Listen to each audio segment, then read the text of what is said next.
Well, hey there. How's it going? This is Michael, and I'm here with itutorGroup to give you a quick tips and tricks with this ManyCam that we all are getting used to, I hope. Without further ado, let's get started. Number one, you're going to want to just download the software. So go to your portal on itutorGroup on the training tab and click on that, and there you will see the tutorial. You'll see the tutorial tab. What you're going to want to start with is downloading and installing ManyCam, and right-clicking or clicking on this link and downloading this backdrop, the iTutor backdrop. So if you haven't done all this, just make sure you pause and get all that done, and then continue on with the video. Well, ManyCam's open. Here we are. Here's the preset tabs. This is the top button right here. Not much you need to know about this. Right now I have it open down here. I'm going to make a new preset for us all just to show you what I do, what helps me get properly set up for a class. Let's click on that and open up your camera. Now keep in mind that there are issues with, if you're using an external camera, make sure that you close that software first. Here is my Logitech. I use a Logitech camera, for example. And if this was open before I open ManyCam, then it wouldn't work. It just depends on which one's open first. So make sure you shut these down. It only takes a second for ManyCam to realize that you shut it down. You can just click on it and find your camera. So once you created a new playlist, you get on this playlist and get to work. First thing is click on your video tab right here. The next one down, make sure you're set to 40p. 60 frames per second is a good frame rate for what we're doing. And the next is the zoom button. Now this button, as you see, my background's not the best. It's not the best situation. I can't imagine that most of us have the best situation to work with, but we make it work. So what I do is, for two reasons, I put one zoom on. That's all I need for myself. It hasn't cut everything out. It's tightened up my picture a bit. And as you know, on itutorGroup, it does actually crop you a little bit. But now I can still see my sofa in the background here. But I'll show you how I kind of fix that. So the second reason why I do that, besides, to get a tighter shot and kind of take out the background, it allows me to move myself around, so to speak. Basically, I can, instead of moving the camera or moving myself around, I can just do it this way, which I find very handy, and you might as well. And some people might want a couple zooms, even just to get closer if your camera's further away. But if you don't have the zoom feature on, then you can't do that. So it kind of gives you one more bonus feature, let's say. The other thing I like to do is, right now it's a mirrored image. So my left hand is on the right side of the screen. I find that super annoying, and you will once you start using ManyCam more. So click on this button right here to flip yourself this way, and then just kind of realign it. And there you go. So now my left hand is the left hand. So I'm just looking at what I'm doing at myself. It just works so much better when you're using images and effects. It just gets confusing if you're not. And that's all I use. I do a little bit of color correction, maybe brightness. Make sure that your lighting is proper, and make sure curtains are closed, because you don't want your lighting to change throughout the day. It just causes problems with the Chroma Key, and you want to have consistent lighting.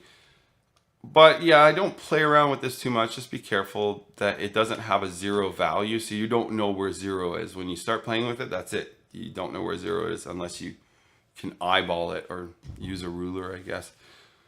I tried doing that. It didn't really work very well. But you can do what you want. And if you do screw it up too much, if you play with this color correction, you screw it up, just delete that playlist and just do a new one right here. Just add a new one. It's not a big deal. You can just delete that other one. Anyhow, back to this. Now the next issue, no issue here, lighting. Let's open up Chroma Key. This is why you're all here. First things first, hopefully you've downloaded the backdrop along with yeah, here's the backdrop that I mentioned before, and save that somewhere. I actually keep it in a backdrop folder, but I just kept it out here so you guys can see. Click it on, Chroma Key, turn it on, and just go to work. Start clicking on the green. I like to do this without the background first because you can see it more. But move your hands around. Like, look at that, again, some weird greens and stuff like that. I like working with the black, the black background. And I move around like this. And this is the flashlight that I was talking about as well. All we're doing now is just removing that green background that I have so that I can superimpose something else and look like I'm wherever I want to be that day. So the flashlight trick actually, the flashlight trick actually works pretty good. Just make sure that if you click too many times or you click on something that you don't want to remove, like your face, you can just hit this refresh button. It starts you right from the beginning. So I'm not going to do it right now, but you can play around with these things a little bit. See, that will cut out my face, so I don't want that. That would add too much green, so you just kind of spread these out in a way that works best for your lighting. Okay, obviously opposite way for that. I don't know what this does, but it does something. Seems better. And there you go.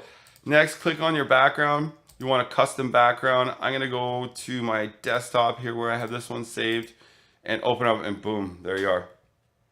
As you can see, there's still some jaggy lines here and stuff. I'm not gonna click on that. That's a gray. That might cut out something in the future, but I can play around with this a little bit. That actually did nothing. So I'll just go to my video and move myself around a bit. And there we go. Good enough. I think I mentioned that itutorGroup, see, it does crop you slightly. So that's kind of a bonus feature with itutorGroup, is that it does crop you a little bit. So it's kind of neat. And that's it. That's Chroma Key. Show you again, but rewind the video. Start again. It's not that hard. If you screw up, just hit the refresh button. That's the only thing that I've ever done is accidentally click on my face. Well, that sucks because now I could play with these bars, but usually I just restart and do it again. It's not that big of a deal. The flashlight tricks works pretty good to get some different light angles so you can cut out all different tints of the green. So, and there you go. So there you have it, folks. That's all you need to get your Chroma Key off the ground. The next thing would be audio, perhaps. These things I'm going to talk about a little bit more in future videos. itutorGroup does recommend using the audio input, which is right here. So add your input for whatever device you're using, your headset. I don't have my headset set up right now because I don't really need it for this video, but choose that input and you can use the noise suppression. This right here. This is exactly what it says. It suppresses any unwanted sounds, any background noise, white noise, things like that. So this works great. Just make sure when you go to your classroom, it's been automatically finding it for me, so which is great. But go to your settings here, your settings tab, and your tool, and select microphone. Just make sure right now, see it's selected for the other device. You just want to make sure that you select the microphone, virtual microphone for ManyCam. So that means now it's selected and that's what's coming through. Just gonna mute that. So that's the only audio feature that you should be concerned about for basics. I can talk about this later in other videos where you can use sound effects and stuff like that. For the time being, don't bother with that because you'll just get confused and it's caused problems for me. So just be careful with that for the time being. And the next is your effects. These things, objects right here, objects and face accessories are my most used. Now keep in mind you can make your own. That's something I'm also going to talk about in another video, how you can make your own. But for the time being, I recommend that you go to Google Chrome and just go to the ManyCam site here. ManyCam, this one, what is this one? To upload you so you can make your own. This is a create your own effects site. And what you want to do here is you can look at the catalog, what's already available to you. There's tons of cool things here. I mean, I put together my own. So I would take an object, let's say an apple and a banana. Let's say I want to make a fruit theme. I only have two for now. But at the bottom here, you can select this and save as a preset and just name this fruit. You can even build on this later as well and create that. And then what I usually use, or I've started using, is my groups right here. And these are ones I've created. So that's my food one. I'm just going to remove this for now. And let's say, for example, I have a beach one. Oh, whoa, that's weird. Okay, there's my beach setting. If I'm whatever talking about a beach or something, or I have my swimming one. You know, what am I doing?